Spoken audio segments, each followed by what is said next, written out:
Hello BrewTubers and welcome to Oh No Not Another One. Third brew day in a row, and today I am going to be doing my modern version of that Pennsylvanian Swankey I tried to do last week. So yeah, making it into more of a wheat beer recipe which I'm used to. So I'm doing my 50-50 ratio of grains, so 50% Marisota and 50% wheat malt. Then yeah, mash that in. East Kent Goldings to bitter.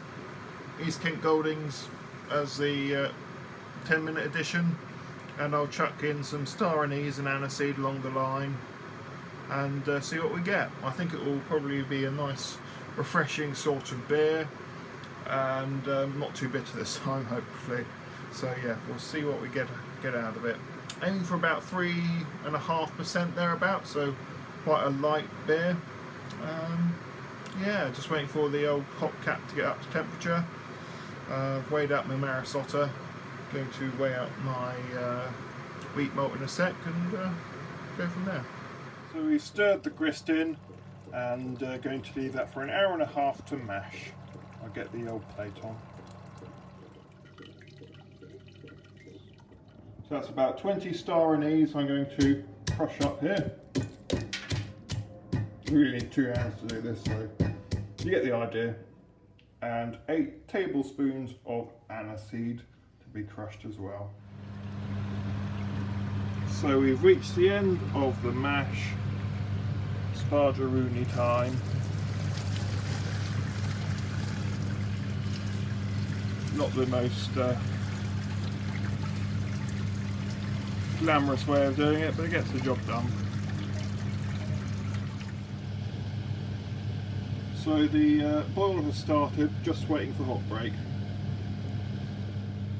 So the start of a 70-minute boil, in goes 15 grams of Goldings and the aniseed and star anise we crushed earlier.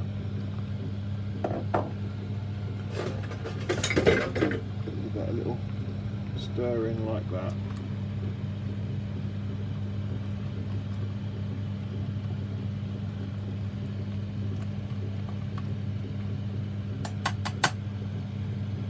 So at the last 10 minutes we'll add another 20 grams of Goldings and a proto block.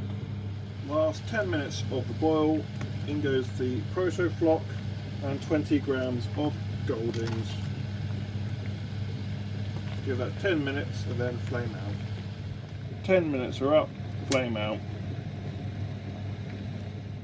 So we've collected all the wort, just adding the yeast using Saf Ale T58, which I think is a slightly Belgian yeast strain, but it should be quite nice I think to go with the aniseed and licorice flavour. So added that and I'll get that started. Going to be fermenting at 15 degrees Celsius. So that is the end of brew day. The wort is in the fermentation vessel. The Saf Ale T58 Belgian style yeast has been pitched. Ferment that at 15 degrees Celsius and yeah, see what happens. Collected 26.5 litres, so very impressive amount and much more than I usually do. I think I oversparged because my efficiency was well down as well.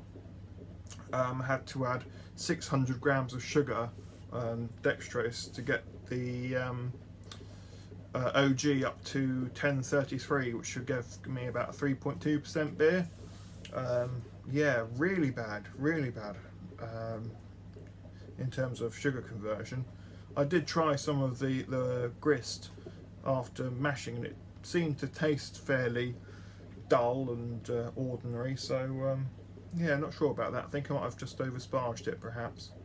Something to think about for next time, but should still end up with a nice beer hopefully. I mean, it smelt lovely in here all day, that sort of aniseed and star anise smell, but yeah, just really low on the old efficiency. I think it was about 70% when I added the sugar. I can't remember how to work it out, but yeah, just very disappointing day in terms of what I collected. Yeah, didn't hit my target at all, but well, first really bad efficient brew day this year, I think. So yeah, well, got to take it with the rough from the smooth, haven't you? Yeah, other than that, it seemed to be okay. In terms of the actual brew, nothing went wrong. A couple of issues with the pumps blocking again, but not been as bad as it has been. So yeah, be interesting to see what this one turns out like. I'll bottle this, and if it's not any good, I'll put it on for sale. So yeah, it should be quite good fun. Anyway, I'm going to leave it there because I've fed up with brewing now. 3 days on a trot, and back to work tomorrow. Not brewing work either, work. Anyway, life goes on. So yes, 4:10 now. I'll get tidied up. That should bring me up to 4:30, and yeah, go from there. Anyway, I'm rambling now, so bye bye.